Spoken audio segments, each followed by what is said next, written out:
Hello, কেমন আছো সবাই? আশা করি সবাই ভালো আছো। তো এই গাড়িটাতে যখন আমি গাড়ি স্টার্ট করি তখন গাড়িটা মিসফায়ার করছে, মিসিং করছে। তো আজকে আমি তোমাদের দেখাবো কীভাবে তোমরা কম্পিউটারের মাধ্যমে এই মিসিংটা ফাইন্ড আউট করতে পারো, অ্যাকচুয়ালি কোন সিলিন্ডারটা কাজ করছে না বা কী সমস্যা, কোনো ইঞ্জেক্টারের সমস্যা নাকি কোনো কয়েলের সমস্যা, কীভাবে তোমরা কম্পিউটার দিয়ে ফল্টটা ফাইন্ড আউট করতে পারো আজকে আমি তোমাদের দেখাবো। ওকে, তো প্রথমত গাড়িটা স্টার্ট করতে হবে। এরপরে diagnosis, control unit, engine control, related all, তারপর লাইভ ডাটা। অনেক সময় ট্রাভেল কোডে কোনো ফল্ট আসে না, কিন্তু লাইভ ডাটা থেকে চেক করে ফল্টটা ফাইন্ড আউট করা যায়। তো কীভাবে যে আমি দেখাচ্ছি।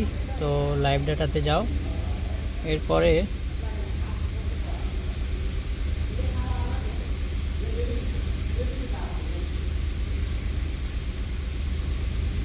নিচে নিচে একটা একটা করে দেখবে, এখানে ইঞ্জেক্টর এবং কয়েলের পালসগুলো চেক করা যায় লাইভ ডাটাতে, মানে প্রপার কাজ করছে কিনা। এই যে দেখো, এখানে ইঞ্জেক্টর 1 2 3 4 সবটা দেখাচ্ছে কোনটা কোনটা কাজ করছে আর কোনটা কোনটা কাজ করছে না, এবং ইগনিশন কয়েলের সিলিন্ডারগুলো কোনটা ঠিকঠাক মতো কাজ করছে, কোনটা কাজ করছে না দেখতে পাচ্ছ।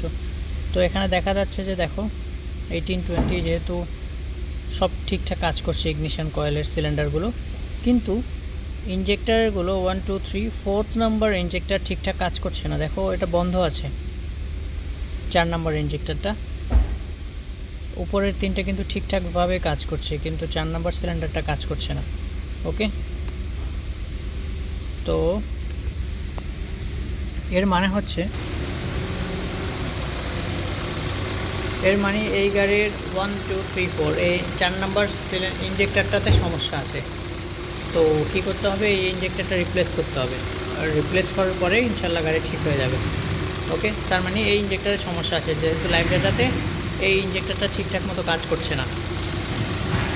তো এভাবে আমরা গাড়ির যদি কোনো মিসিং থাকে কম্পিউটারের লাইভ ডাটার মাধ্যমে ওটাকে ফাইন্ড আউট করতে পারি।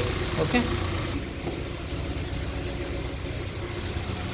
তো ইঞ্জেক্টর অলরেডি বদলি করা হয়ে গেছে অ্যান্ড গাড়িতে এখন কোনো মিসিংও নেই। তো আমরা এখন দেখি লাইভ ডাটাটা কেমন ঠিকঠাক আছে কিনা।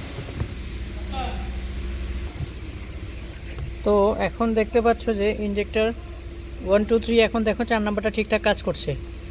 তো তার মানে এভাবে যদি তোমাদেরও গাড়িতে কোনো সমস্যা থাকে, যখন কম্পিউটার চেক করলে কোনো ফল্ট কোড আসছে না, লাইভ ডাটাতে চেক করে এই ফল্টগুলো ফাইন্ড আউট করা যায়। ওকে, এখন দেখো এই 4 নাম্বার সিলিন্ডারটা প্রপার কাজ করছে। একটু আগে আমি দেখিয়েছিলাম যে এটা কাজ করছিল না, এখন ঠিকঠাক কাজ করছে, কারণ ইঞ্জেক্টরটা খারাপ ছিল।